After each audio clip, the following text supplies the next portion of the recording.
Welcome back to Indie Housing Market. I'm Kyle Morris with Morris Property Group and FC Tucker. Hi, I'm Shelly Walters with the Shelly Walters Realty Group and FC Tucker.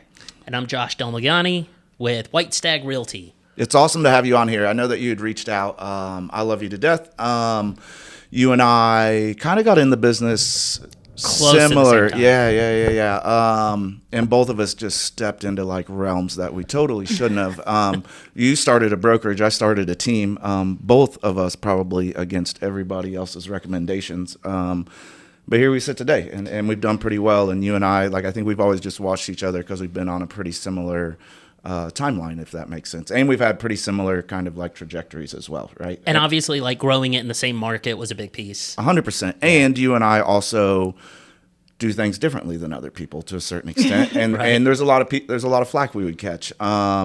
And so like I always cheered for you just because you were doing it differently. I think you're always We a were doing it supportive man. differently, but it was working, and it does Yeah. work, and it's just your business model. Everybody has a different business model. Right. Or it's all a facade. I mean, try to find a realtor willing to be honest about everything. Smoke and mirrors. Yeah. Yeah. But to me, it's just really fun. I love your personality. You are just like Shelly and I, where you have an opinion on everything, Yeah. which is kind of works for us. And I just think it'd be really neat to have you on. A, just because of your opinions. B, because you're exposed to multiple markets, because you do also have, you opened White Stag in 2019. 2019. But In Indianapolis. and then you Yeah. opened it in North Carolina. Yep. In 2021. 2021. Yeah. So you have multiple data points that you can pull from because of multiple markets, which I think is interesting comparison of Indy versus North Carolina, Yep. right? But on top of that, like you're super in the weeds with data the way we are. I would actually say that you are more in the weeds than we are. And I love that about you because I think we all know data can prove whatever point I'm trying to prove if I pull the correct data, right? And we never have the correct answer Correct. from the data. Like, I'm a big fantasy football nerd, too, and I'm like, I do dynasty fantasy football where you draft incoming collegiate athletes and you keep them on your roster for years. And I'm like, what's a better statistic to try to figure out what wide receiver is going to be elite? Yeah. And I'm wrong sometimes. And it's, I think maybe it was you, maybe it was somebody else, but one of my favorites is Hitchhiker's Guide to the Galaxy. And it's like, it's about asking the right question. Yeah. Right? Like, I can get the answer all day, but how did I arrive to this answer? I got to know what question that I'm actually and, like, asking. what were you looking for? Correct. Right. Well, what's the question? But what's the question that they have, and how do you want to make it look when you give the answer back? 100%. Because especially with listing appointments, when they say they're interviewing other agents, it's like, well, what's most important to you? And it's interesting to hear the stats that come back from the other agents that are being interviewed compared to what I'm showing. I can show something totally different, and I've seen it happen where I'm like, well, here's what I saw, and they're like, but here's what the other agent said, and I'm like, well, let's delve into this. And they both made sense, but one looked better for them than it did, So yeah. One's less transparent because I try to set a reasonable expectation up front. And like to call it for what it is. We work in an industry where people try to, like what we call it, is buy a listing, so to speak, right? Yeah. Where they inflate data or they inflate perception or whatever it may be to get the listing because then they know they'll just figure it out on the back end. Well, if you do enough business, which we all do, that creates long-term headaches for me. Right. To manage people's expectations throughout the process if I Yeah. didn't do it up front, right? And so Yeah, and like you said, buying a listing, and you had mentioned something before we came on air, is sometimes we just have the the ability to just say no if they're Yeah, looking for something different than what we see. Yes, and that's something I'm very passionate about, is trying to help develop newer agents getting into the industry, right? And I always tell people, your goal is to become a fat cat.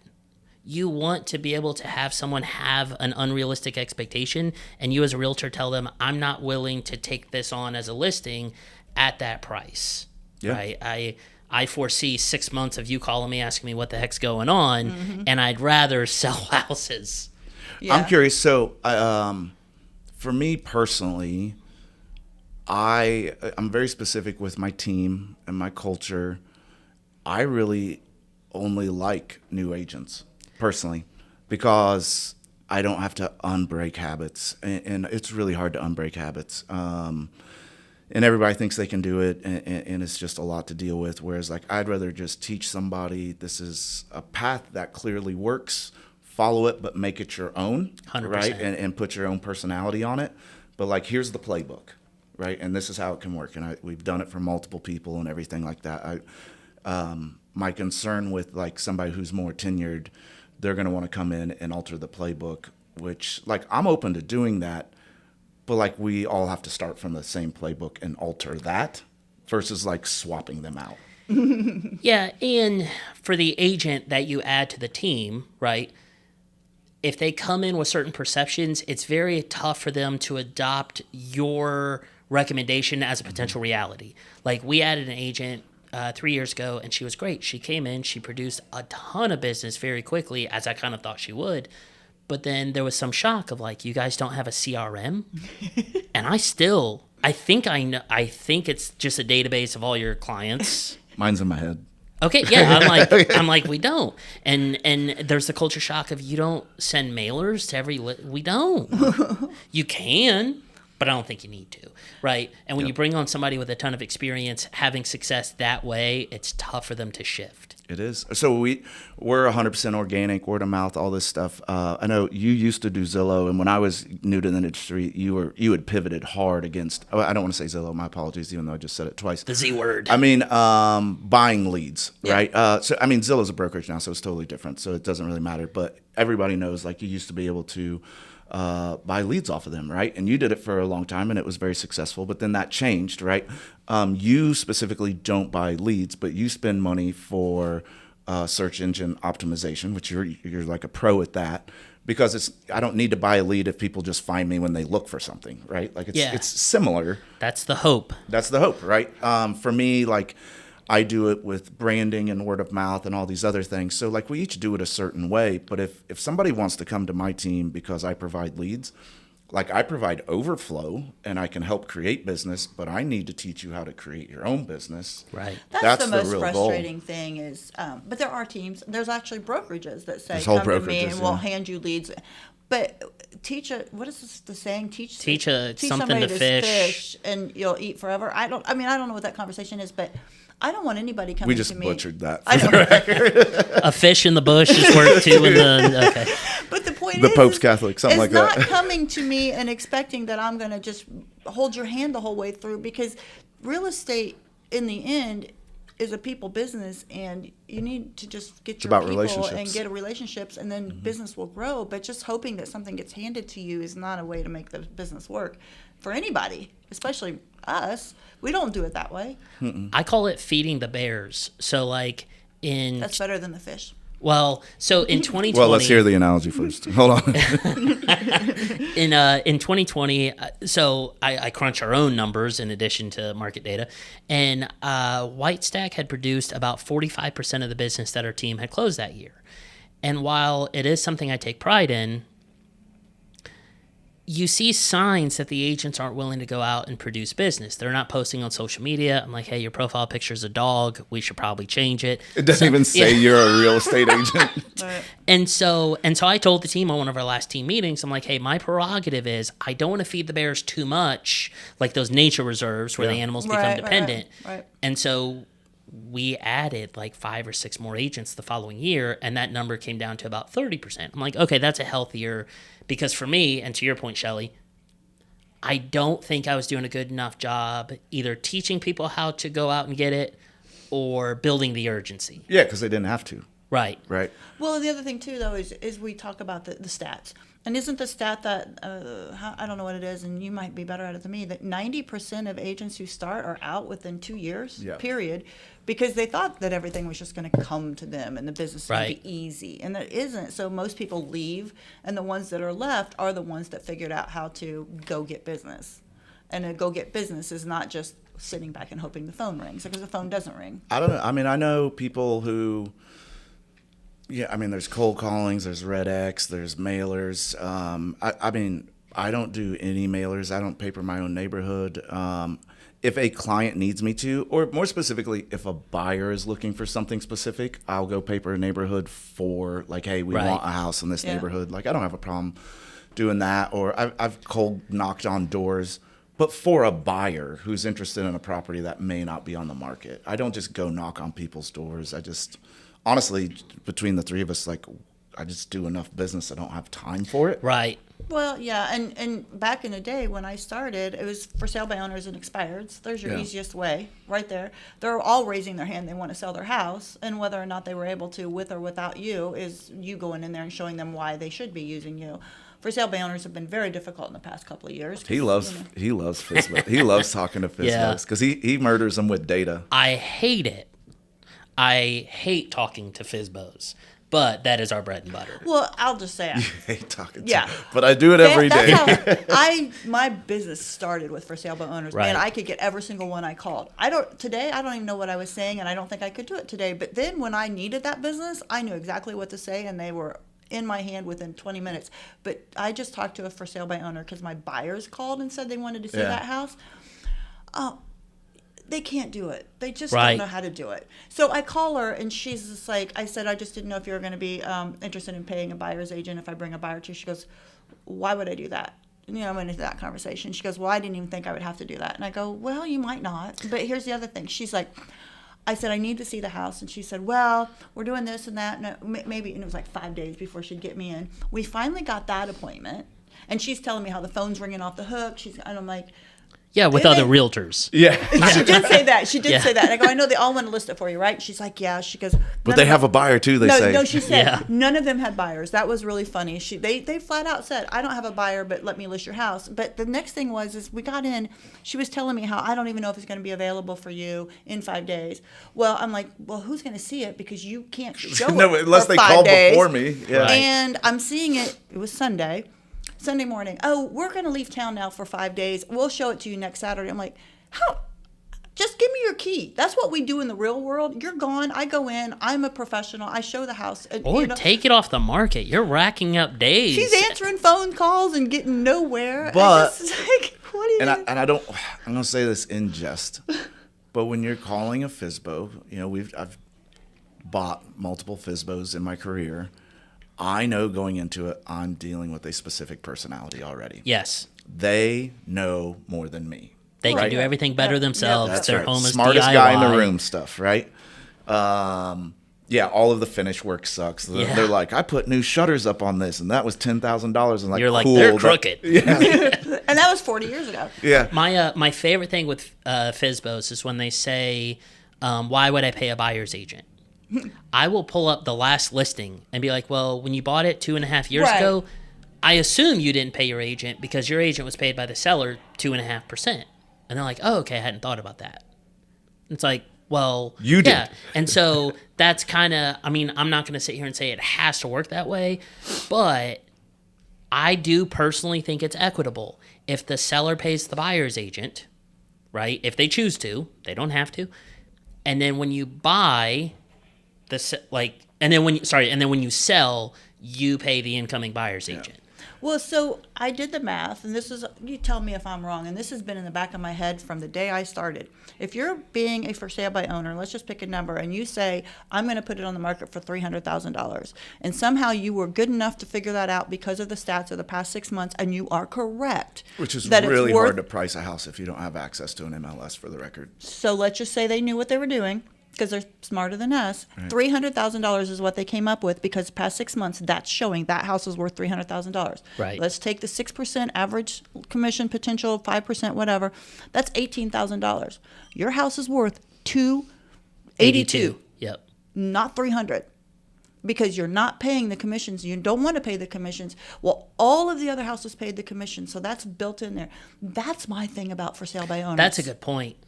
That drives me nuts. You want full retail value of your house plus 6%. Right. And that, or 8%, 5%, whatever the 8%. I I need to don't be know. getting I'm into just those saying. deals. But that's whatever buyer goes and pays, what is that? 6 to 5 to 2 to I get the 8% more premise than its of it, though. value. But you got some people who are trying to thread the needle because they're in a tough financial situation. And that I can understand. And even then, like, what people don't understand is, for me, like, I do it maybe once a year. If somebody's in a tight situation and like I can see the numbers and we're there, like I can figure out a flat fee for us to do this thing, at, right? Like I just can. Like I'm trying to help people. I'm trying to sell properties. You know, like to me, it's more about future business and all this other things. But people won't even come and have a conversation with me about something because usually the people who I see doing FSBOs, it's actually not that person. Right. Correct. It's somebody who is a realtor hurt them in the 90s. Yes. Okay. Yeah. Yeah. Or they're like son-in-law. I'm a son-in-law for the record. So, but their son-in-law is one, and he's a moron. I'm also a moron, so I guess that could be me. But you know what I mean. And there's just this bad perception of it. But like, I have a friend, a very close friend, who interviewed me and another top agent in our industry. Like, I mean, an agent who's top 4 in our market, right? And didn't use either of us, sold it for sale by owner, blah, blah, blah. And here's the worst part is like, because of that personality, who I love this person to death, they'll sell it and they'll get through it and they'll be like, I did it. They'll feel affirmed. And I'm like, you lost 60 to 70 G's. Yeah. Because you didn't understand another agent was on the other side convincing you of the things you think is already wrong with your house when like I know the data points and all this other stuff and the pricing is based on those already, right? And then murdered on an inspection, right, for things that like I wouldn't have even touched. But they do feel affirmed because no, I sold it and I saved money, and I'm like, but you already sold it for 20 or 10% less than what I would have sold it for, then the commission. And they can't see that, though. They'll never see that. You can't. They'll never and that's see okay, that. but I know it. And so, like, Or so they'll I never don't tell you you're, like, they'll never come back and be like, okay, you were right. Yeah, It's I too messed late up. now. It's I too really late do. now. I really do have. I've joked about it on social media, but it's real. I have a whiteboard at home, and it's my petty board. And occasionally, when I don't get hired over something like list price, or I have extensive conversations with a FSBO I know seller. where you're going to go with Yeah, this. and then I just want to know, was I right or was I wrong? Right? And the petty You follow board. it. You follow it. I do. I'm petty. It's my worst trait. I've never done it, but I've always wanted to. But I I know. never thought about having a board. Oh my gosh, I might have to. I get me a can petty literally board. tell you addresses right now, and it's all publicly verifiable. But like, I had a seller that we started at like 1.1, drop. We're at 900 now, and he's like, "Dude, I can't sell it less than 900." I'm like, "Okay, I support whatever you want to do." We pulled it from the market. He dropped at 65K, hired a national brand, got virtual staging, 3D tour. They are 40 something days on market without selling, and I'm like, gosh, and it's on the petty board.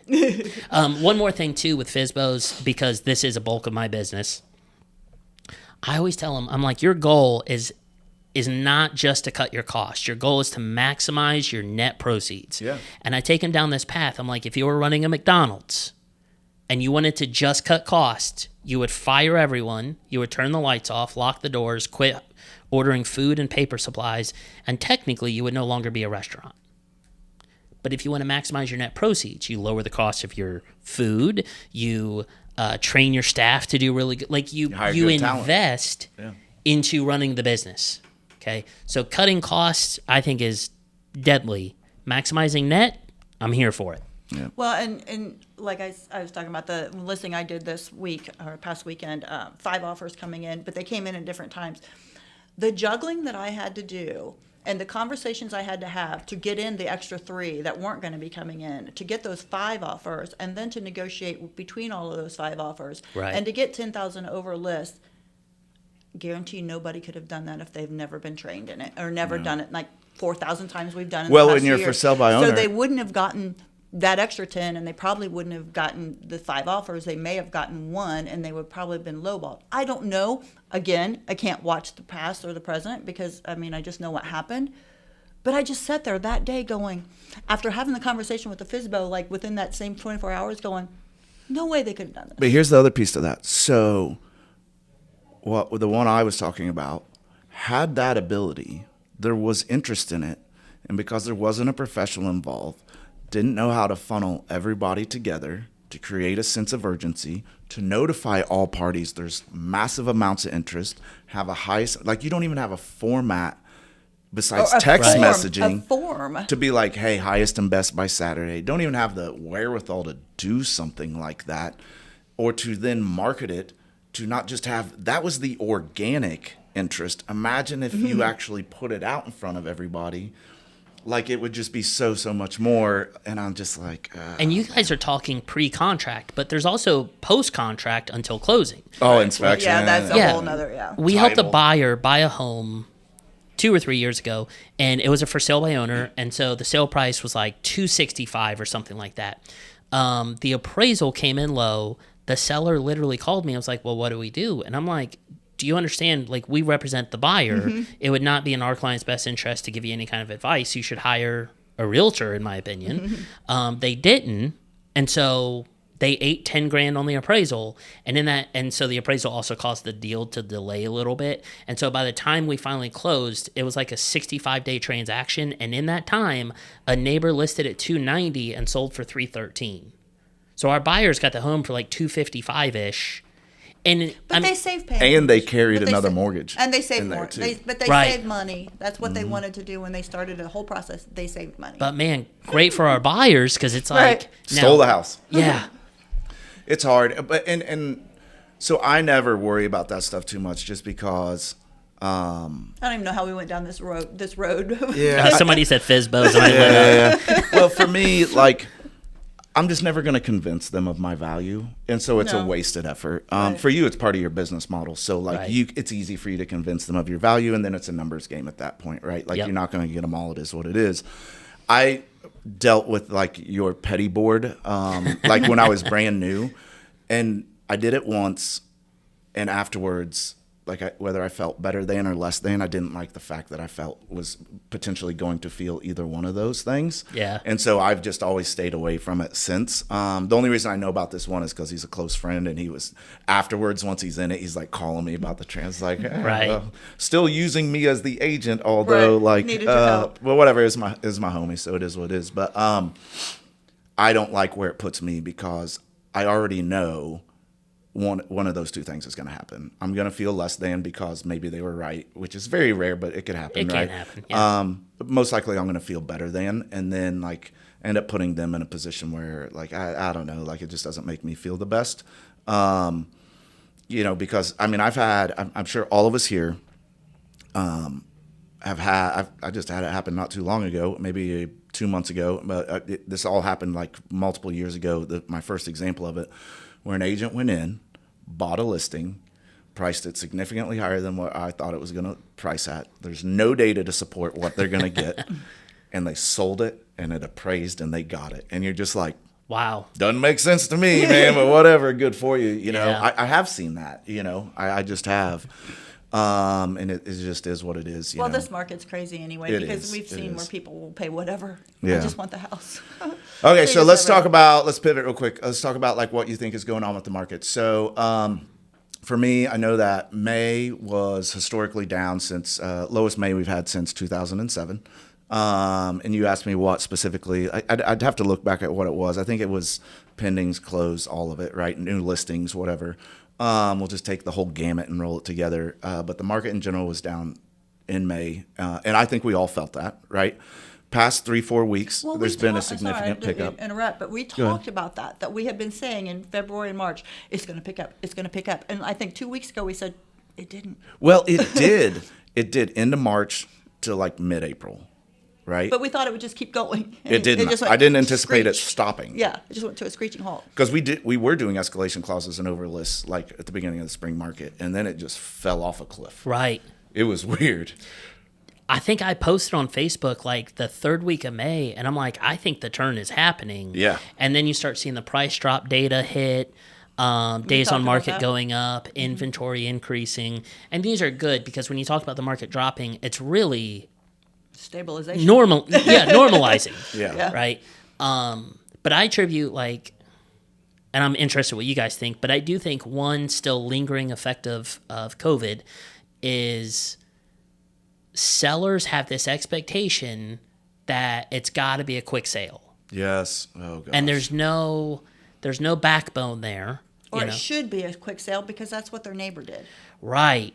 And so it's tough because it's tough for two reasons. One, it's tough on the realtor. Like you're trying to be realistic, but also get the business, right? And so that's tough. You got to be positive and negative somehow.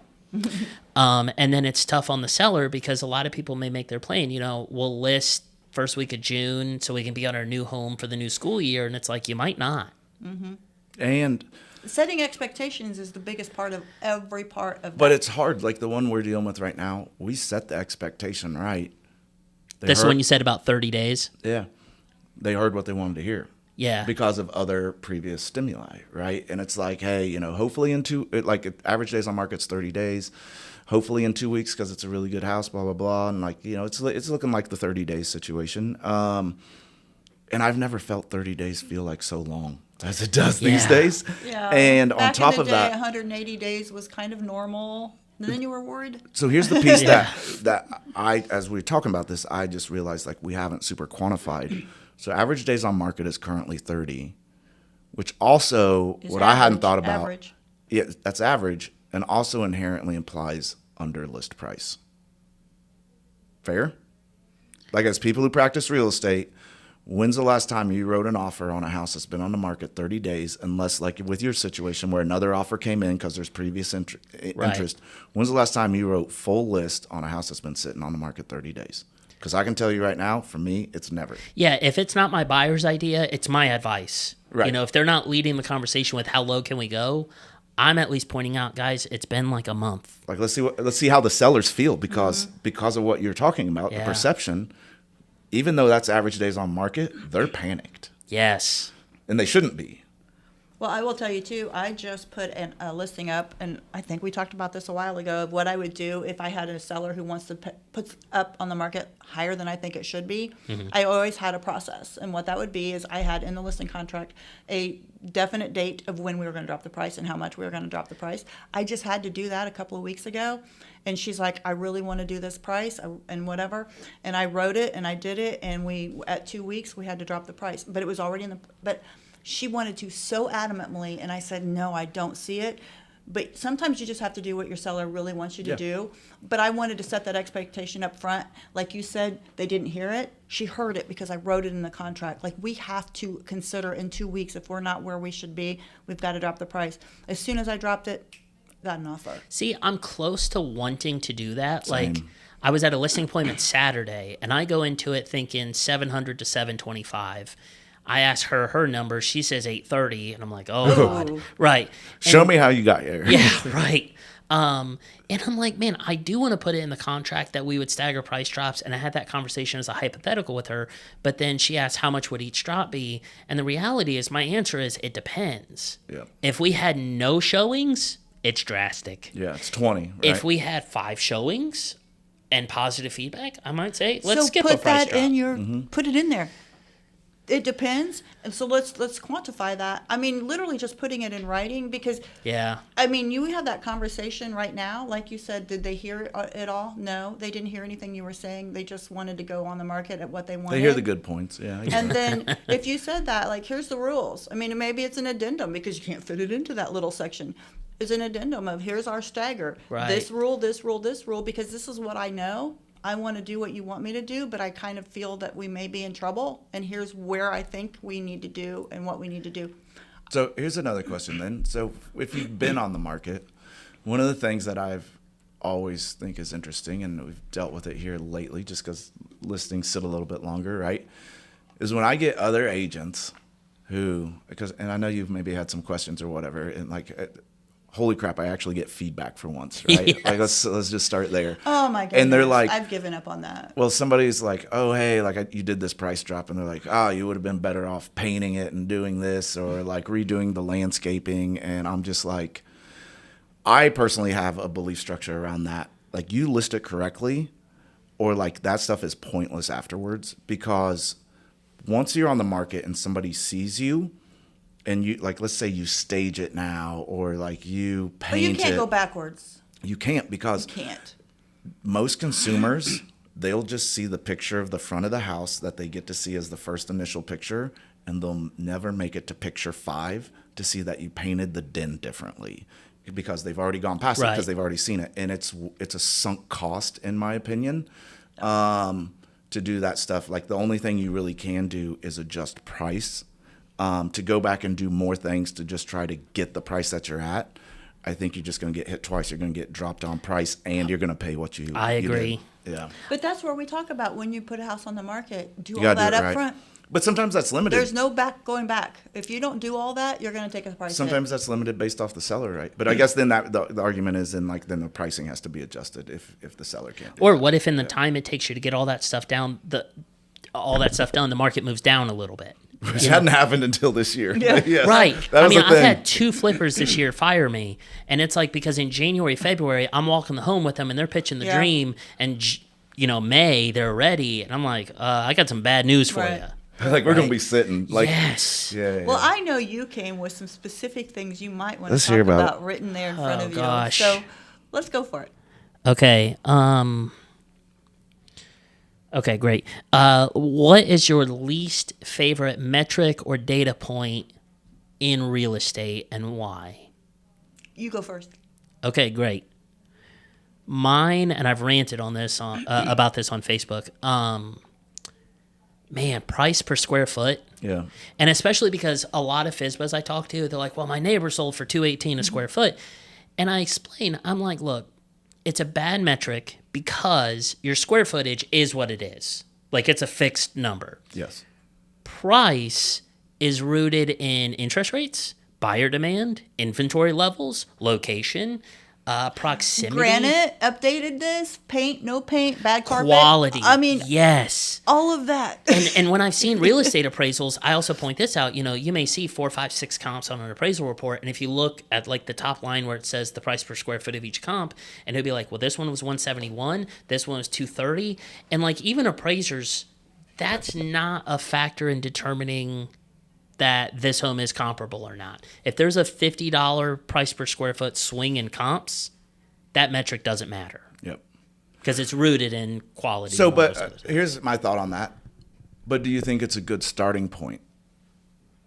Because there's a lot of data points you have to use to price a house. Do you If think it's a everything- good, kind of like like a client would look at, like I'm sure all of us when you go into a listing appointment, I got to know what Zillow and Realtor and Yeah. everybody else said because I already know that as soon as I ask like, hey, what do you think your house is worth? I already know where they got it and I need to know what that's Right. going to be.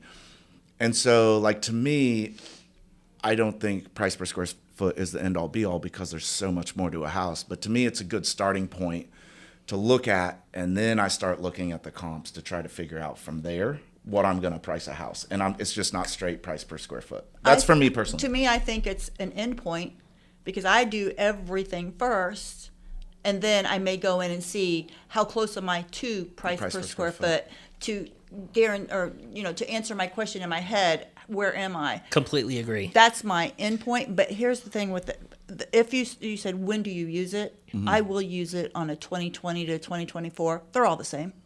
They're all exactly the same. They all have like the a same new updates. construction. They're Yeah. all built by the same builder.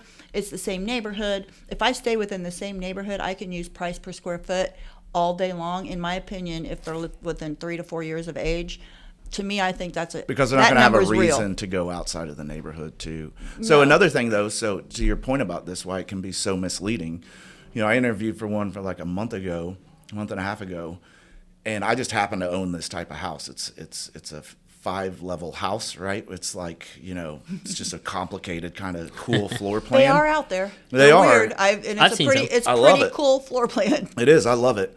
And so I knew going into it, I was like, how are other agents gonna walk into this and comp this living space? Because it's such a unique living space. To like, even when I went and presented, I was like, I need the measurements of this room specifically, and then I got to come back to you with a number. And even then, I called multiple appraisers to see what their opinion of, because it's subterranean, right? So you would usually say it's 0 to 30%, right? But it's barely subterranean and it's very much a living space. And the appraisers I talked to said 60 to 80%, right? And if you don't know going into that, like you can't just do price per square foot on this thing. Like you have to go in and know the very specific floor plan of how it's going to be priced differently than everything else.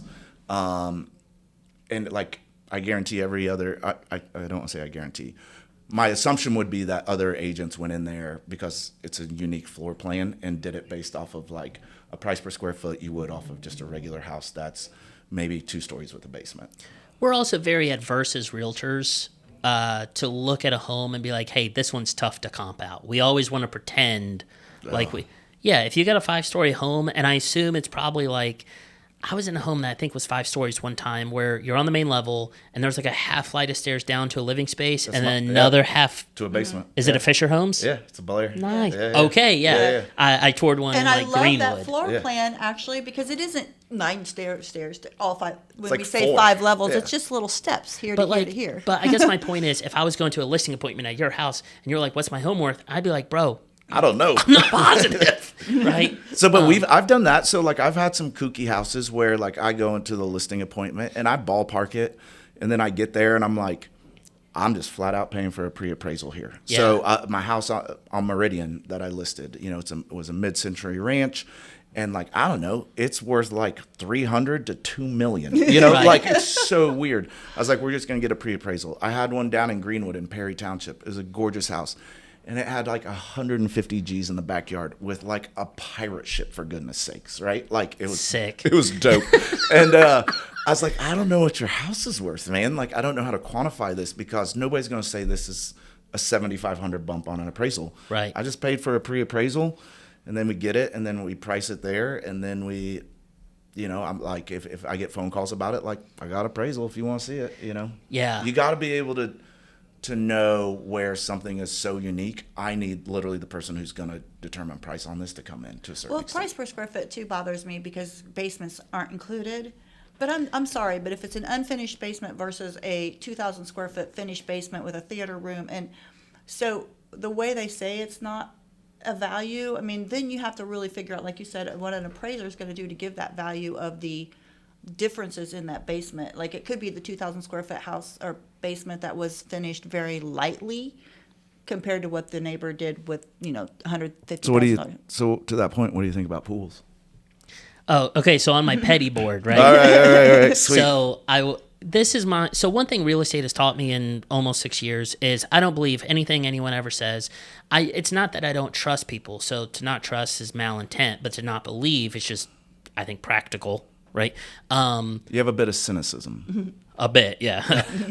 But I got to this listing appointment, and the seller tells me she used to own and run her own mortgage company. And I'm like, okay, pretty cool. And so we toured the house, and there used to be a pool, and there's not a pool anymore. And so I told her, I'm like, I think it's like 360, 370. And she was like, nah, it's 450. And I asked her how she figured, and she said, because when you take a pool out, it adds value. Okay, right. What? And so I'm like, you know, that's not true. I was like, it doesn't give you the full value of the pool. Like, when people ask about, should we install a pool? I'm like, do it for you. Don't do it for the resale. Yeah.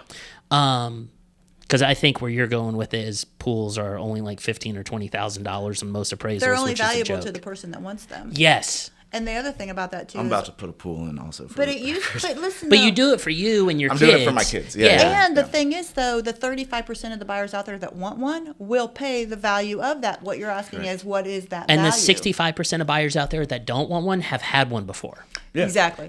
They know better. No So- one gets a second house with a pool. But it can Right. always be, I mean, it's 7,500, it's 10, it's 20. Like, it's very dependent on the pool. I Fair. think it's the price level of the house. Agree. If it's a $300,000 house, it's worth, I don't know, I'm going to throw a number, 10, compared to if it's $1 million house, it's worth 50. I'm not saying those are the right numbers, but the more But that's accurate. That's an expensive the accurate house assessment. is, Yes. but then if you want to look at it, and today with what you said, what COVID do to everybody Yeah. was the staycation, is everybody wanted it. All of a sudden, I think that 35%, which I started in 2008, the stats were 35% of Indiana buyers would want a pool. After staycation situation with COVID, it may, I don't know what, I haven't looked, it could be 50 or 60 now, because that's what I see a lot of people like. If it's there, they're like, cool. But they're not specifically looking for it, but if it's there, it's cool. It's an added It used benefit. to be that they were looking for it, Right. or they were looking not to have it. It was one way or the other. Now it's kind of iffy. But back in the day, it was also $50,000 to put in that beautiful in-ground pool. Now it's at least over 100. 100, yeah. So again, Yeah, dude, it is for Right. sure. 100, Yeah. so I'll what's tell the you. value? Is the value 100,000 because it's going to cost you 100,000? No, but it's gone up because has gone up. It's very questionable, and it depends on the buyer, It does, in my but opinion. to Because if me- it's a really nice house and it has a pool and they really want a pool, they're probably the people that are going to throw an extra $50,000 at Well, the house. and we also get into the question of the difference in value in a buyer's eyes versus an appraiser's eyes. Correct. You know, the Right. appraiser may call it $35,000 when you sell your home in a couple years, Kyle. Yeah. And you're like, I put 100, but did your home sell at the price it sold for because of the pool? Because it sold over Right. list and whatever. For me, yeah. I always give the example too of like 1.5 bath versus 2 full baths. Your life changes when your oh my kids can gosh. bathe. because a half bath is worth, they say, 3,000-ish, whatever, but not To the buyer, And it's worth $1 billion. Yeah. right. So it depends on the house. 2 beds versus 3 beds. 2 beds, everyone's sleeping in the bedrooms. 3 beds, you could have a kid and a home office. Your flexibility goes up. And that's why I think a lot of investors too, their buy boxes will be at least 3 beds, at least 2 baths. At least they should be. But to the appraiser, a bed is $5,000, $10,000 maybe. A bathroom's $3,500 to $5,000. Yep. You know, there's not set rates, but that's just what I see a lot. Kind Right. of ballpark it. Yeah, I don't know. It's just all interesting. Like that's the kind of stuff I love to like just kind of talk about. And it helps me not feel crazy sometimes with like where my brain is at. But B, like, you know, one of the things I always get hit with is like, hey, we're going to do some changes to our house. We want you to come over and tell us where the value is. And I'm like not everything, and I know not everybody's going to want to hear this, not everything is a financial investment. Sometimes it's the tax of living in the house you want to live in. You know what I mean? Like, Right. at what point are you just happy? And I'm getting a pool. I'm going to put a hole in the ground and put water in it and jump into it. And even then, you don't really like swim in a pool. You hang out around the pool, which Right. makes it even dumber. But here I am going to do it because, like, I talked to my buddy about it, and he grew up with a pool, and he's like, my dad probably swam in that pool once a year. And he said, but me and my siblings were in that pool every day. And so it's like for your kids, you know what I mean? It's for my wife, or it's, you know, I mean, like it's for like providing something. And you can I don't host care. parties now, Right. and more people will show up. Right. Oh, and I'll Whether end you up want with them or dead not. cats in my Oh, pool. come on. Sorry, I'm Put morbid. your cover up. But anyway, so like to me, like, you know, I'll do the math. I'm like, okay, you're going to drop 40 G's on your kitchen. Okay. Let's say you get a 60% return on this. Like, but if you stay there 10 years, you're paying, you know, like I'm just making up the math, but this is what I'll do with somebody.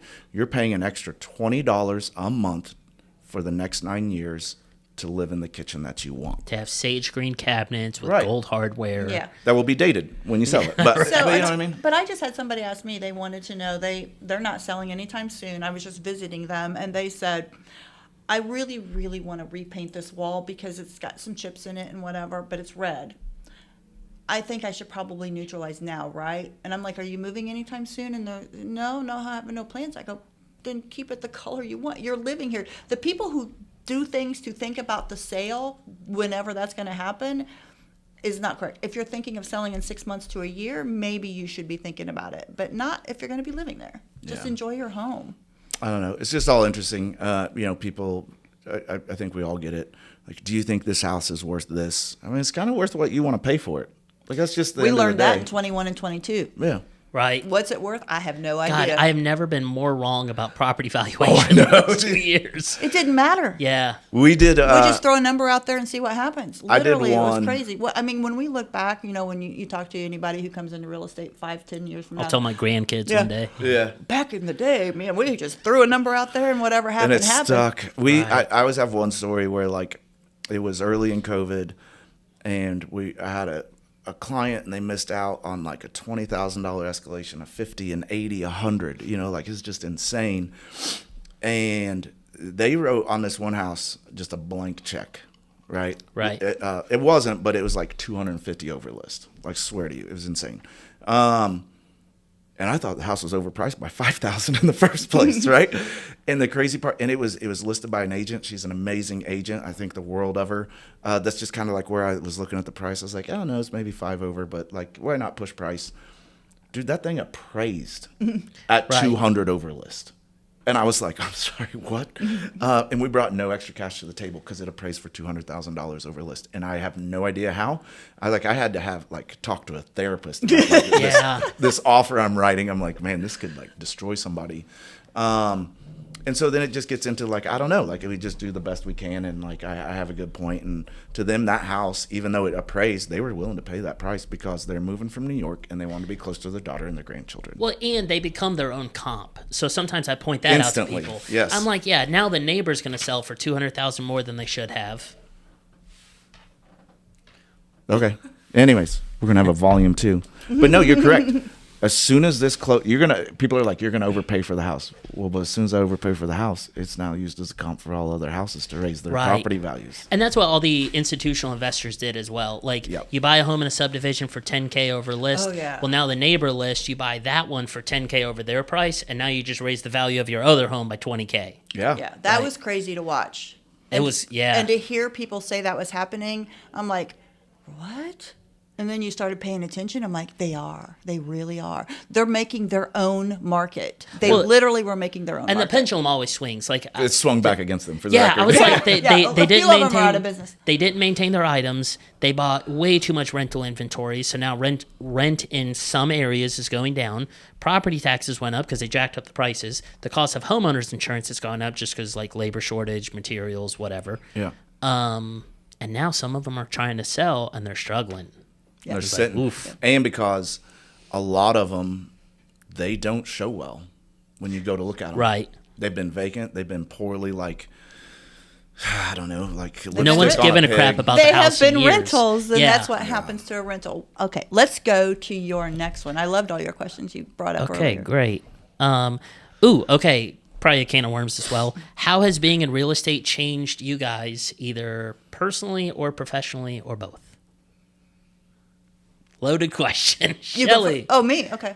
I went first Personally last or professionally? I would say personally what real estate has done to me is increased my life happiness. And I don't know how to say it, but the amount of people I have met with clients in the industry, everything, I have exposed myself to more people than I ever probably could have. And the amount of people from clients and real estate of good friends that I have now, I just have to me, my life is so rich from being in real estate because of the people.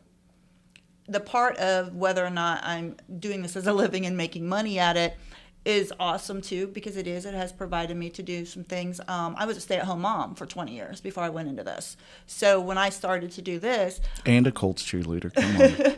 Well, I was doing some other things as a modeling, mom, just doing other stuff. But to go into this profession, I didn't know what to expect.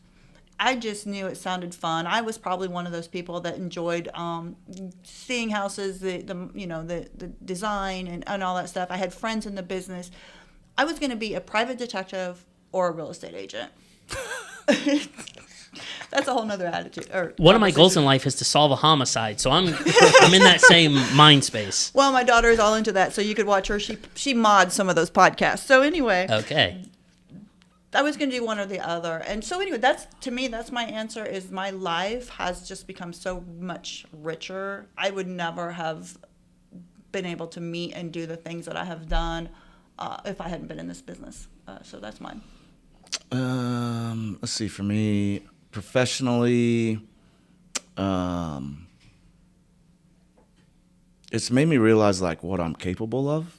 Like I talk to other agents, like if you're a successful agent, I'm like, man, I feel like I could go buy any business and run a business right now. Right. You know what I mean? Like, you just have to deal with so much. My bandwidth has expanded so much.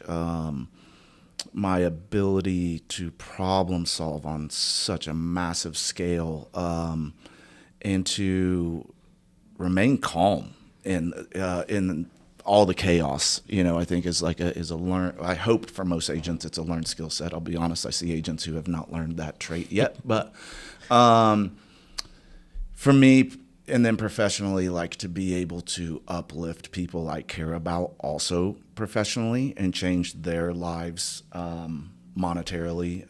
You have done very well at that. Yeah, but that's also like personally, like the thing that I think that it has given me the biggest ability to do, or what it has changed, is my ability to give back. It has afforded me a luxury to give back within the community that is just really hard, but I get to do that. Makes me emotional to think about it. I know. But also, personally, it runs my life. Like, Right. that's the reality of it. We joke about balance. Balance. I had a buddy down in Miami, my buddy Jason, when I was like newly sober and stuff. He's like, balance doesn't exist. By nature, if you're in one place, you're not in another, right? The best you can do is be present at any given situation. So that's the goal. But it is really hard in this business to be present at times, right? Like, I'm with family and I'm just, like I was talking about before, like, I'm on a family trip and I get hammered with like a $9,000 foundation problem. Like, I got to deal with that. Like, that's my reality. Even though you've promised you won't. But That's my the wife hard knows part. better. But to me, like, I get to go on that trip because I have those inconveniences. But at the same time, like, personally, and I know there's agents who do this, and I don't want to say I'm jealous of them because I actually love my life. The agents who are like, don't call after 8, or like, you don't call on Sundays. Like, that's not the world I live in. I help anybody at any given time, but like, I'm always clocked in. That's why you get compassion fatigue. That is why I get compassion fatigue. Because when I shut off as an agent, and I think you can, both of you can relate to this. So like, if I clock out as an agent at 5, I don't have any more showings. Everything's handled on all my transactions. What most people don't realize is then I clock in as a CEO. And then I have to start thinking about marketing, future business, Accounting. involvement. Yeah, accounting, the growth of my team members, like our next team meeting, like all this other stuff. Like, I am never clocked out of real estate. And that's a love-hate relationship. I love it 90% of the time, but man, 10% of the time, I like super don't. Because you'll just be like sitting there doing something and you're just like getting kicked in the teeth for no reason. And you're like, man, I don't know. I'm trying to have a good day out here at Yosemite or whatever it is. And something happened that you had no control over. Yeah, exactly. So that's for me. To me, it's the best job I've ever done. I absolutely love it. It has given me both so much in so many ways. And professionally, I think we all can speak. I've probably learned more professionally by what I don't want to be than what I want to be within this industry, within just humanity, all these other things. And there's a lot of resources for you to grow as a human within this industry, I think, as a leader, as an entrepreneur, all these other things. But I also see a lot of bad sides of humanity in this job too, man. I really do. Yeah. See a lot of mental health, a lot of divorce, death, you name it. Well, when I started real estate, I will say I didn't realize how much sadness went through real estate. Yeah. And one of the things I have always said is maybe 75% of real estate is not a good transaction, and it's not a happy transaction, because it's either they're downsizing and they're leaving the house where their children grew up, and the kids are, I don't know, maybe they're upset with the family because that's their family home. Somebody's passed away, divorce. Trying to relocation when the family's having to move across state lines and the family doesn't want to go. There's so many reasons why people buy and sell that are not good, that I just thought buying and selling a house was just buying and selling a house. Let's go get our dream home. Because I went to Purdue and I have a psychology degree. That's too the bad. amount of psychology degree, the psychology that I have had to use to just go through their gamut of what they're dealing with. Yeah. And to have that compassion, I don't know how many people have that compassion. So I just wanted to add real quick, because I want to hear your answer, is the other part of it is the phone calls that I get 2 years later or the day of closing, the dream I just helped with. Yeah. The stuff that, like I said, I'll cry. The stuff that people say to me that I've done for them that I had no idea. I was just trying to help them find the house they really wanted, but to also help them find the house, and especially in 21 and 22, when other people were saying, their friends were saying, we can't get a house, and they close, and to say, you just made our life. And I just got a phone call like a month ago. They wanted to buy their next house, and they go, you have no idea the dream and what we think. We talk about you all the time. It was you that made us have this ability to have this home. That part of it too is the most fulfilling, is what I have helped people that I had no idea I would come into this business and do. Yeah. Yeah. When I get those, I always say thank you, but if my ego gets too big, this doesn't work. So say something You gotta mean. stay humble. Yeah. So what? Tell me how ugly I am, please. So I've been in the game almost 6 years, and I've done a buttload of self-reflection. And I think the biggest thing is I've become a much more honest person. And it's tough to say that because, like, that is honestly an admission that I used to not be, right? But you don't know what you don't know at the time, right? Like, Man, I think I knew. I just didn't. really? I was a bullshitter, Okay. right? Okay. And even initially in real estate, as you're growing yourself, I think you have to bullshit. You know, I mean, just pretending to be a professional in the industry is They're inherently. like, how long you been in the industry? It's my first year. It's Yeah, 2 you're weeks. my first client. Yeah. It took me 1 year for somebody to ask that question. I was so happy. I was like waiting and waiting Right. and waiting. And finally, when they asked, I'm like, oh, almost 2 years. Yeah, right. It's been one It's like year and a day. 367 days. But yeah, and so now, and I attribute it to being a fat cat, but like, I can tell people that's probably not going to work. We'll give it a shot if you want to. Here's what I think are the risks. It sounds like I'm fear-mongering a lot in the current market as we, in my opinion, trend down. Trending down from people's perceptions, maybe not. I don't think the market's moving down, but sellers are. That's a different conversation. But yeah, I can be honest with people. And as I manage a team, I'm honest with them. You know, you're not doing a lot of deals, but you're not doing a lot of things to get a lot of deals. Yep. Right? And even Because that, you know what it takes to get there. yeah, and even managing 1099 versus W-2, I think it makes me a lot more honest. When you manage W-2 employees, you're like, well, you've put in a lot of effort with the team, and no, you haven't. You know, you're 10 minutes late to every shift. Yeah. So I do feel much more honest at times to my own detriment, but that's been my biggest growth. That's interesting. That's interesting. I'll tell you, I don't think you can do that to your own detriment. Yeah, I've lost business because of my honesty. And that's okay. That's okay. That's okay. Because you don't want business because of your dishonesty. I do want the Oh. money, though. But that's the perception that being honest. Or buying a listing. That's won't- the buying a listing. Let's see how many ways we can be dishonest. What would it be? Buying a listing. Yeah, right. Yeah, there'd be so many ways. Yeah. But it's okay because like you got to have faith within that of doing the right thing, but gets more future things, right? And that's been my experience with it because it is hard when you're like, all right, I literally know I'm probably not going to get this because I'm going to say this. But what I'm going to do is I'm going to build a reputation that I can be trusted, and that will befall business, right? If that Yeah. makes sense. Well, that gets back to I'm going to say what you need to hear, not what you want to hear. And I say that all the time. And when somebody told me that statement, when I learned that, I was like, that's exactly what I do. And if you don't want to hear it, then I'm not your agent because I don't want to tell you what you want to hear and just go down that route. And I try to remind people of that perspective. I'm like, look, I get paid a percentage of your sale price. I want it to be as high as it can. Yeah. I take often a lower percentage than many of my peers. Yeah. I really want it to be as high as it can. But I also don't want to pay for a photographer, spend the time, talk to you every week, and this thing not sell. Yeah, because then it's just a sunk cost. Like the goal is to sell the house. Yeah. Yeah. Or I'll be like, call 10 realtors and everyone's going to tell you can sell your home for this price you made up based on nothing. And just ask yourself as a consumer, well, why would one person differ? Not in their own favor, Yeah. right? How do you take an honest look at it? I'd be like, would you pay this for this house? Oh my gosh, I know. I had a listing that wasn't selling and all the feedback was like the kitchen needs some work. And so my seller got a quote and wanted us to offer a credit for that. I'm like, well, just do it, right? And she's like, well, why would I do it? And I'm like, because part of the problem is the cost. Part of the problem is no one wants to do the work. Because it's a pain. And I know that because you don't want to do the work. Right, Otherwise, right. you would have paid the contractor. Yeah. It's a whole thing. Right. It's a whole thing.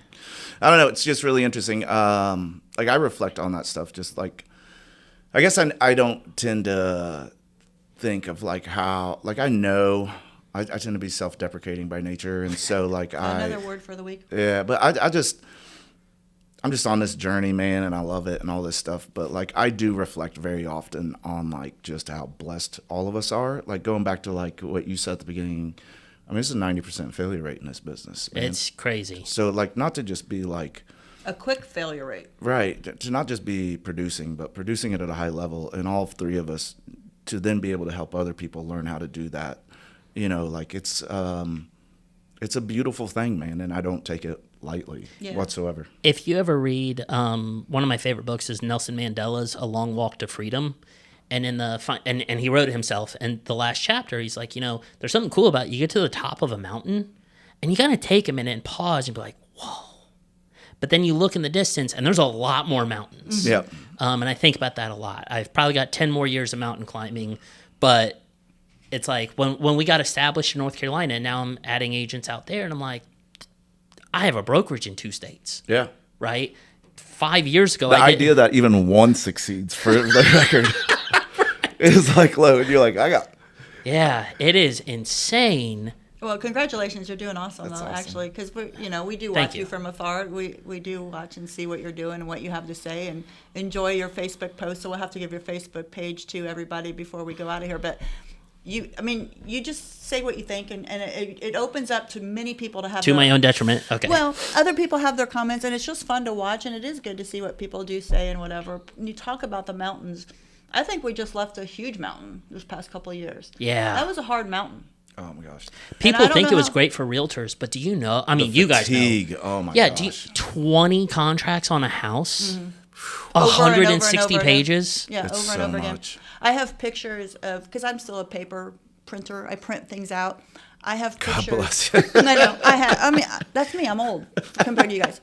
I would have all them out on my dining room table, about as big as this table, to go through them one by one by one, highlighted and go through. I have pictures of that I wanted to look back. 2021. Look what we had to do. Right. I know a lot of people didn't, but the spreadsheets and It was the also Excel, tough to teach agents during that time. I remember I gave one of my guys his first deal in Brownsburg, and I'm like, I think at most it could be 300,000, and it's probably going to be an easy sell. So here you go, right?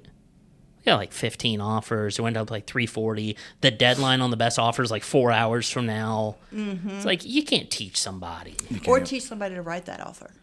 right? Because my agents, my newer agents were coming in and had to be taught how to write the offer, because actually I was very lucky and about 95% of my offers would be accepted. And I think it's because I knew how to master that offer. And there was a specific way to craft it, every single page. And it wasn't just 8 pages anymore. And to sit and explain that to my agents was a whole nother thing, and just them understanding that and knowing that, and being a listing agent was the best way to learn how to write an offer, is to Right. see the ones coming in going, what? That's what I did in No, like out of those 20, no, it already expired. yeah, same thing I did in North Carolina is I was like, I'm not going to work with a buyer. I have no clue what I'm doing, but I can get listings. I'll go get listings. I'll field offers. I'll cross compare. Okay, here's how everyone's filling them out, and that's how I figured out how to do them. Yeah, it makes sense. Yeah. It's most of my people. Jacob on my team, he's actually done this a little bit longer than me, but like my other guys, they all learned during COVID. Within the past That's couple of tough. years, and so like it's been a bigger thing because I have been doing it long enough to know pre-COVID, and so for me, like this is like, okay, we're normal, we're okay, we're getting there. They're all like, what's going on? What's wrong? And I'm like, nah, man, it's okay. It's okay. But I do like the idea. What people don't understand is what my life looked like for 3 years. Right. And that's where that whole like idea of balance disappeared rather quickly, because my wife would be like, hey, what are you doing tonight? Do you want to go do this? I'd be like, okay. And then like noon would roll around and I'd be like, I got to go show houses in like Elwood or something. Right. You know what I mean? And like I have to, because it could be gone by tomorrow. Like that's just the reality of it. And that was really, really hard. And so I see it on the faces of other agents. I see it. I see the like breath of fresh air. I've got one right now where she's on vacation, and I'm like, I just got back from vacation. Like I'll send you an offer that has like a little bit longer expiration. You've been sitting on the market, like enjoy your family time. For me, this is a first, and I love it. Yeah, it's nice, man. It really is. And you get to look at a house more than once. And you can have a sign in a yard longer than 30 days. Yeah. Right? Like I'm picking up some clients now just from the yard signs that in COVID, they wouldn't have been there by the time the buyer called me. Yep. Yeah. Listings are supposed to be list to last, as they say, to get more business, and that wasn't the way in this Right. time period. And also saying, have an open house. You couldn't have open houses. There was just no marketing coming from that listing. It was just at least you got a sale. Yeah. That was the part of it. Oh, It but was we just- used to get yelled at, right? So we'd list on Thursday and we'd sell it like Friday night, but the open house is already in the system. Oh, yeah. And so I'd delete it in our system, But everyone already made their plans. and it still would stay in like Zillow and Realtor. Like there's Yeah. a delay there. And so I'd be getting phone, and I was an anti-pending sign guy because I'm like, it's bad juju, right? Oh, I believe in that too. I had to start putting them out because I don't do it either. I didn't want to get phone calls being like, why isn't anybody here for the open house? I'm like, it's pending, at this point. And I just get, my Sunday, I would just get lit up by people yelling at me. I was like, you know what? I'll take the bad juju over these phone calls. So I'm going to put a pending sign out. I don't know, man. That's good stuff. Do you have any more?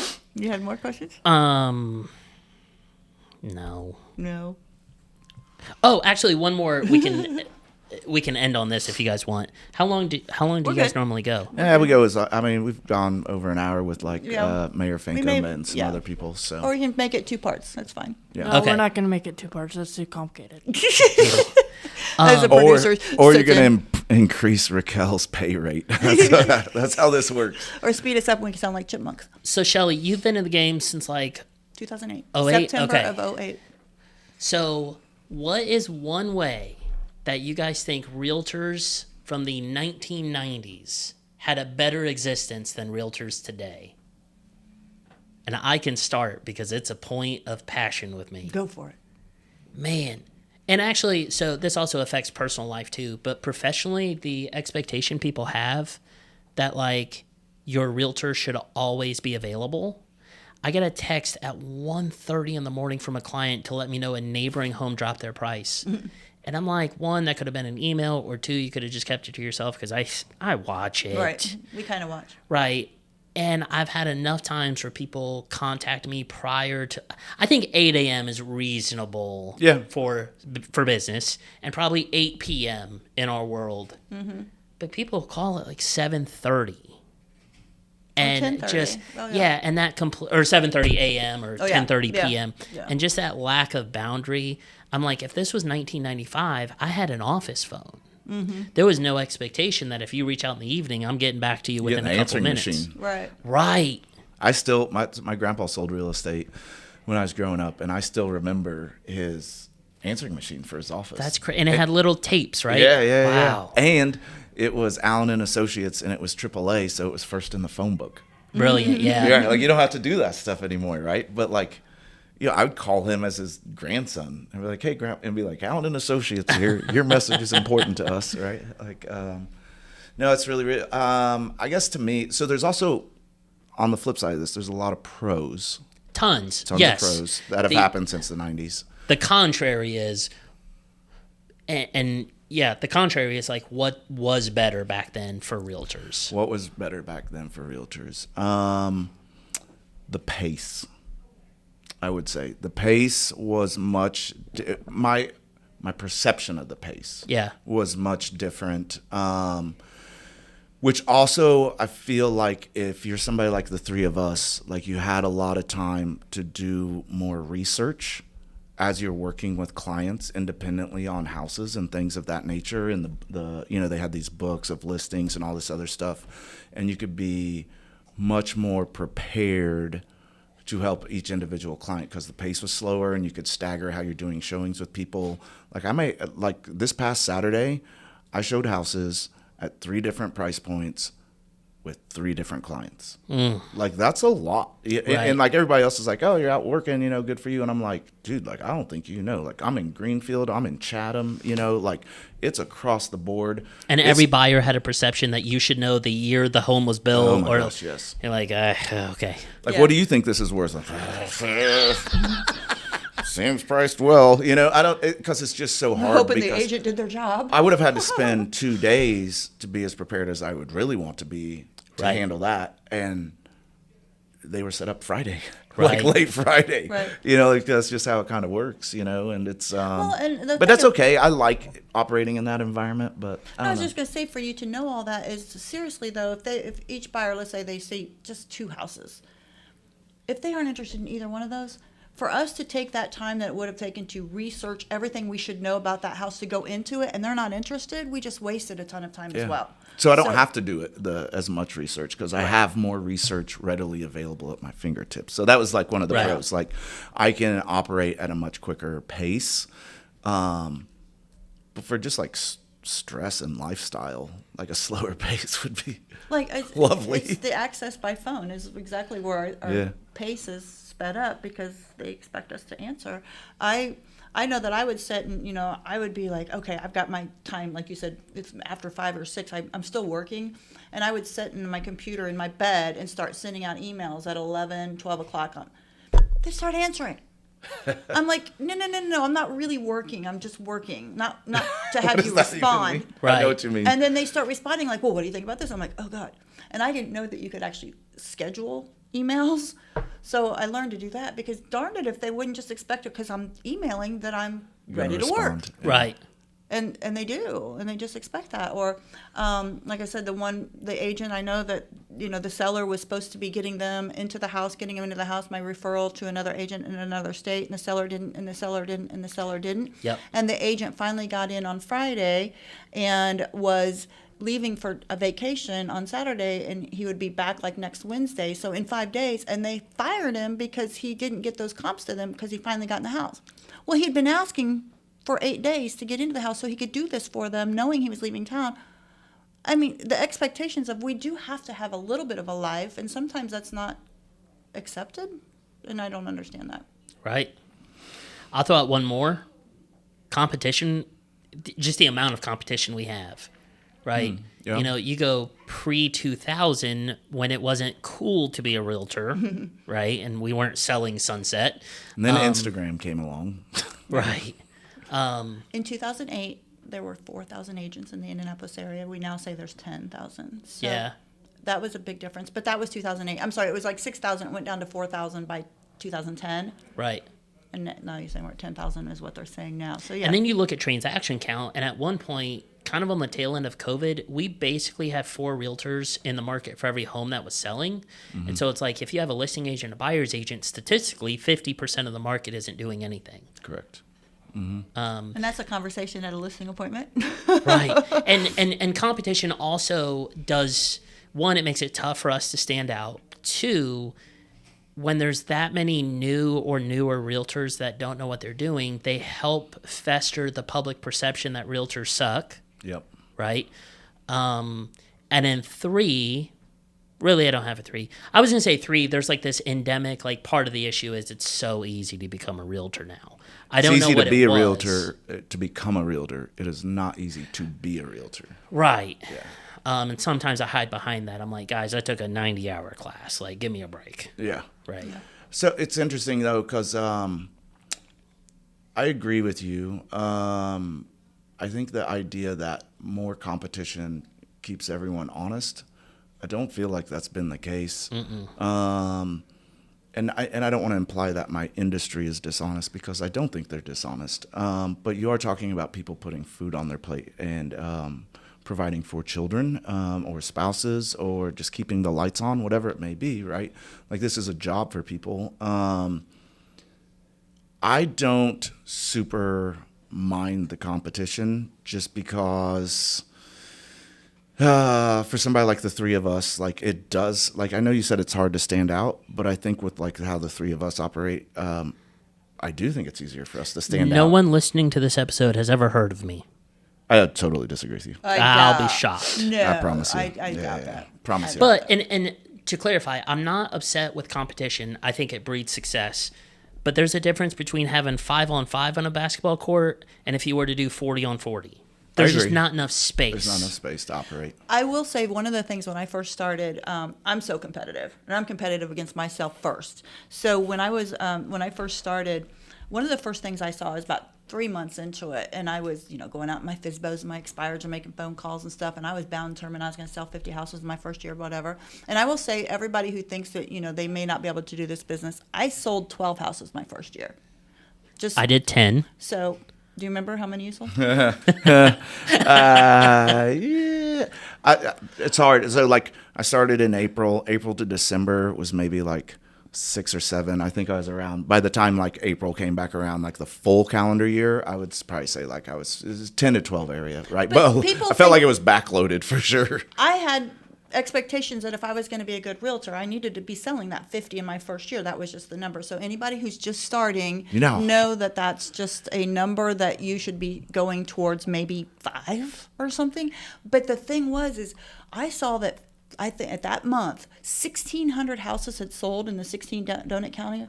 And I'm like, well, I should have sold a lot more than 50. If Right. that's being sold that many. And I really thought out of those 1,600, I could do 50 a month. You know I how really thought that. few But individual everybody, agents sell north of 50 units but here's in a what year. they told me. Who would want to? No, so exactly. much. Oh but my I just thought that's what I should be able to do when I Yeah. saw 1,600 being sold. Right. But somebody said to me, and this has always been in the back of my head, and it makes me calm down today, just go get your fair share.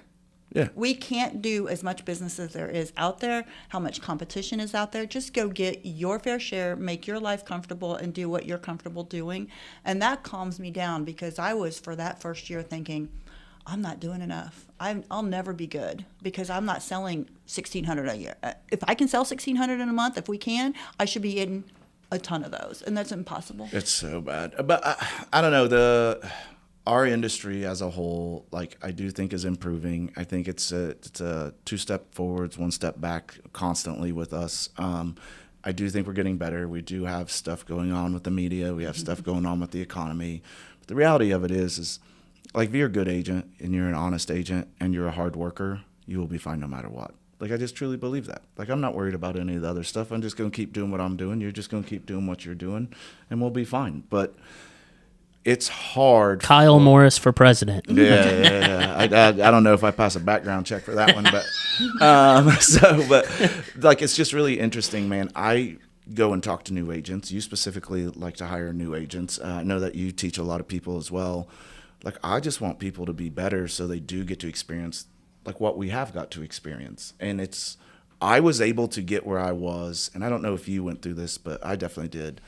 I went and talked to the people who, like, I saw as where we are today. Like, I went and talked to Shelly. I went and talked to Diane Brooks. I went and talked to Carrie Schuster. I went and talked to Biff Ward. Like, I went and talked to Rodney Hurt. Like, I went and talked to other agents of where I wanted to get there. So I actually knew how to get there and what that timeline looked like.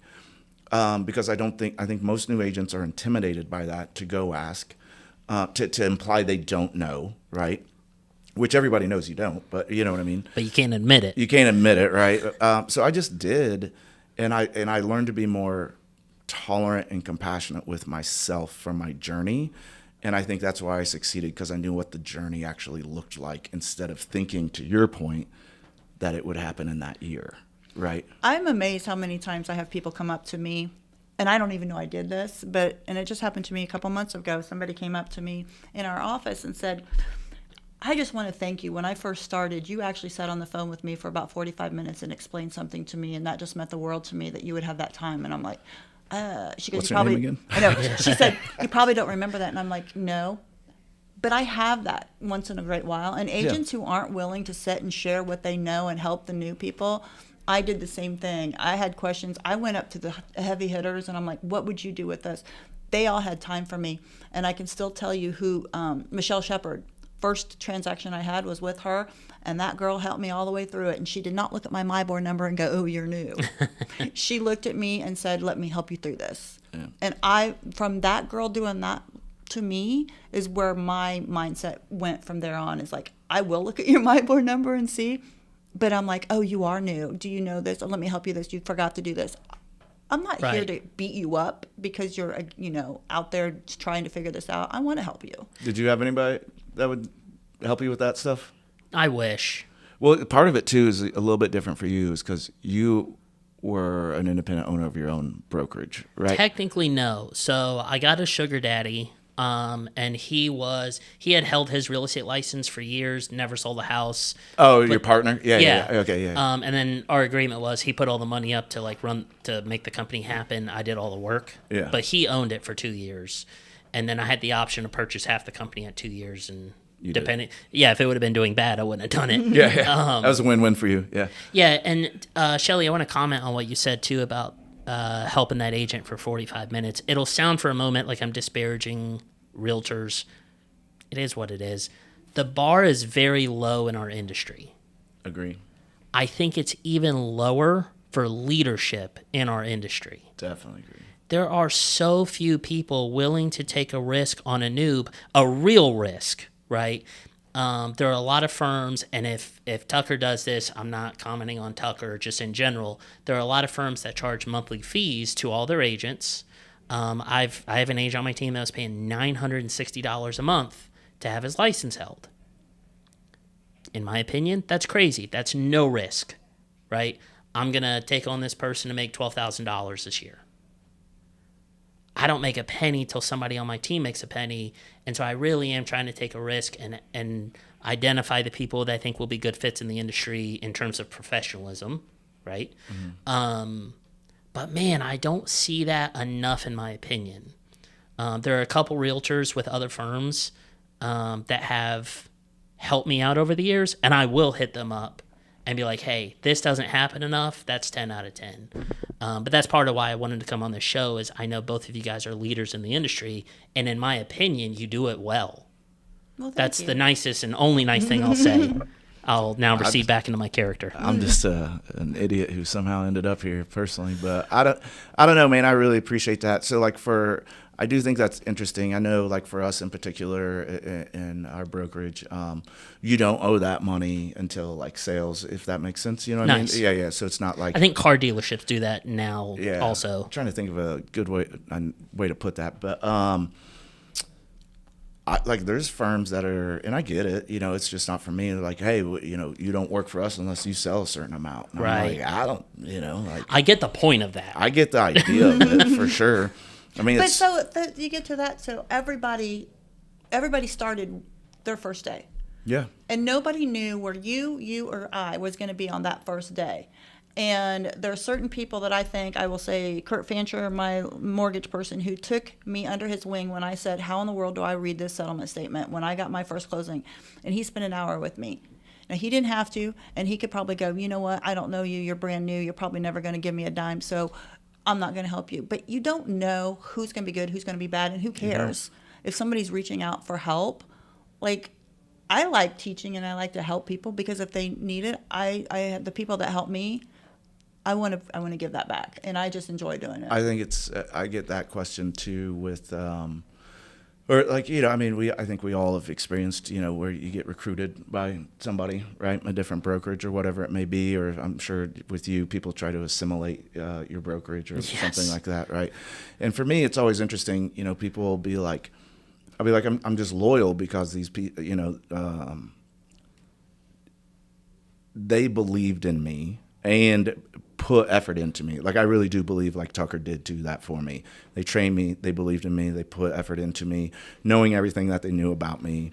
And like they're always like the argument always is like, oh, well, anybody would have done that. I was like, that's really convenient to say when it worked out. Right. Like, no offense. Right. Like, man, like I was homeless. Like, you know what I mean? Like I had gone through a lot, and it's really easy to say like, oh, anybody would have supported you. Like, no, like there's another side of how this could have gone. Like, I'm very lucky, very blessed that it didn't. And it's because they did believe in me, why I'm so loyal. And I think you and I even talked about it at one point to a certain extent a couple of years ago. Yep. And it's really hard for me to betray that because that goes so strong to like what you just said about Kurt or like what you said about the people who helped you. Like, not everybody does. I know. But then when you're successful, people are like, everybody would have done that. You're like, I'm telling you, they don't. Just so you know. How many people knew me and had $25,000 and didn't say, let's start a company? Yeah. Right? Everybody else. Right. I've been fired before, right? Yeah. Like, I've been denied promotions. Yeah. We need an attitude improvement. Oh, my God. And so now, also granted, and I know on social media I am a complainer, and I know this about myself. But I professionally complained a lot for years when I worked for like traditional companies. Yeah. So there's also a component for me, and I'm going a little bit off the rails, but I did want to mention this. Like, if you're going to complain when you have the opportunity to do something yourself, you got to do what you were complaining other people weren't doing. 100%. Man, I bitched for 10 years, 12 years. And then I started a company, and I'm like, okay, I can't. Things have to make sense. I can't just make silly rules and say they're the rules, so we do them. I can't make bad hires or implement new policies and stick to them because they were my idea. I've got to be able to admit when my baby's ugly. Yeah. Right? That's one of the big things with my team is, I'm like, hey, everybody has a buy-in. I just have 51% say, and everybody has 49. So like everybody does have an opinion, right? But I reserve the right to make like a command decision of like an executive decision that we need to do this. But I will also, I ask for the grace that I will pivot if it's wrong. And I've made multiple. That's great. I've made multiple decisions that I had to pivot. And I always tell them, give me 6 months with an idea, and if it doesn't work, I'll pivot from it. And honestly, the sad part is like every time I've done that, I've had to pivot out of the decision 6 months later. But they give me the grace because I give them the voice, and I also give the grace back. You know what I mean? I'm like, like we'll figure this stuff out. And, blah, blah, blah. people don't question your intentions. No, they That's a know big what I'm trying to do. And it's not for me, it's for all of us. Right. Yeah. I don't try to line my pockets. I try to improve our business so everybody does well. We all eat. Yes. Well, Sweet. I think we have covered. Yeah, let's do that. That's good. That's all my questions. Yeah, You're good. so I'm just fun to glad have you came on. Yeah, I am man. too. I'm so Yeah, glad. thanks for having me. Share your social media and all your information you want people to know how to get a hold of you. I honestly don't know all my social media. Well, share your Facebook page. That's the funnest one. Yeah, it's Josh Dilmaghani, Dilmaghani. And I'm on TikTok as well with the same moniker. Nice. Phone number? 980, because I'm in Charlotte, 980-777-4440. Is that long distance? Yeah, right. Call me after 9. It's free minutes. Yeah. And if you have anybody who looks to refer out in Charlotte and the surrounding areas, here's your guy. Yeah. We always wanted to live out there. We ended up staying close because of my parents and their disabilities, but we always loved the idea of Carolina because no matter where you live, you're 2 hours from the mountains, 2 hours from the beach, man. It's great. I'm mountains. My wife is beach. Hey, and so you live in between. Yep. That's awesome. So I appreciate you coming on here. I hope more people reach out to us to kind of come on and kind of do this kind of thing. That's the whole point of it, is to just uplift everybody and kind of make everybody get different opinions out there. Yeah, exactly, man. Like it's not here to fight. We're all here just kind of trying to do the same thing. I'm Kyle Morris with Morris Property Group, NFC Tucker. My number is 317-649-5122. Shelly Walters, the Shelly Walters Realty Group, and 317-201-2601. Have a great day. Reach out if you'd like to be on the show. We'd love to have you.